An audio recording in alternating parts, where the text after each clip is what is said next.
இப்போ இன்றைக்கும் ஆஞ்சநேயரை பற்றி தான் சொல்கிறேன். ஆஞ்சநேயருக்கு சிறிய திருவடி அப்படிங்கிற பேர் உண்டு. மகாபாரதத்தில் கிருஷ்ணருக்கு எப்படி அர்ஜுனனுக்கு எப்படி கிருஷ்ணர் உதவி செஞ்சாரோ அதே மாதிரி ராமாயணத்தில் ராமருக்கு கூடவே இருந்து உதவி செஞ்சது அனுமன் தான். அதனால அந்த அனுமனுக்கு ராமரை கும்பிட்றவங்கெல்லாம் அந்த அனுமனை கும்பிடுவார். விஷ்ணுவுக்கும் அந்த அனுமன் மேலே ஒரு உண்மையான ஒரு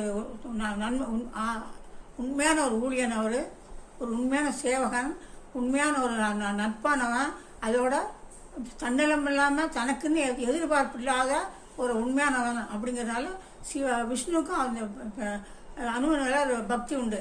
அதனால அவர் பெரிய திருவடியான கருடனை வாகனம், அவருக்கு சிவனுடைய விஷ்ணுவுடைய வாகனம் அது கருடாழ்வார், அவருக்கு பெரிய திருவடின்னு பேர். அதே மாதிரி இவர் என்ன பண்ணுவார், அனுமனையும் தன்னுடைய வாகனமாக ஏற்றுக்குவார்.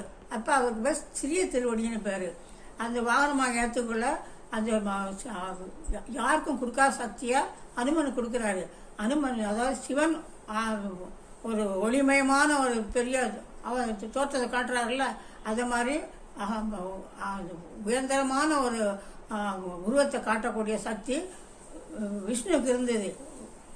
அதே மாதிரி அனுமருக்கும் பெரிய உருவத்தை காட்டக்கூடிய சக்தி அனுமருக்கு மட்டும் உண்டு.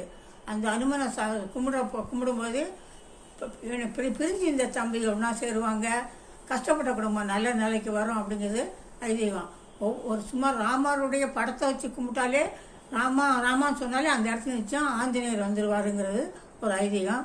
ஒவ்வொரும் இந்த எப்படி அர்ஜுனன் கிருஷ்ணர்கிட்ட உதவி கேட்டிருப்பாரோ அதே மாதிரி ராமருக்கு தன்னலம் இல்லாமல் எந்த எதிர்பார்ப்பு இல்லாமலே உதவி செஞ்சவர் தான் அனுமன். அதோட ராம காலத்துலேயும் இருந்தார், கிருஷ்ண காலத்துலேயும் அந்த மகாபாரத போரில் அர்ச்சனுடைய தேரில் கொடியாக இருந்து காப்பாற்றுறாரு. அதனாலே அவருக்கு விஷ்ணுவுக்கு ரொம்ப பிடித்தமானதாக இருந்தார். அவருக்கு தன்னுடைய விஷ்ணுவுக்கு துளசி மாலை ரொம்ப பிடிக்கும். அப்போ அவர் அதே மாதிரி ராமராக இருந்ததுனால அந்த ராமருக்கு போடுற துளசி மாலையை விஷ்ணுவுக்கும் போடுற பதில் அந்த ஆஞ்சநேயருக்கும் இந்த துளசி மாலை போட்டு வணங்கினா அந்த அருள் கிடைக்குங்கிறது ஒரு ஐதீகம்.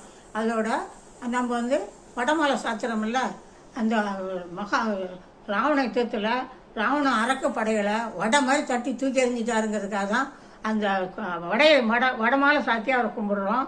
அதோட முதல்ல பார்த்த சீதாதையை பார்த்து தான் யாருன்னு அடையாளப்படுத்தி அவள் காலையில் விழுந்து வணங்கக்குள்ள அவள் வெற்றிலை கொடியை பிடிச்சி அதை போட்டு சிரஞ்சீவியாக இருன்னு ஆசீர்வதிப்பாள்.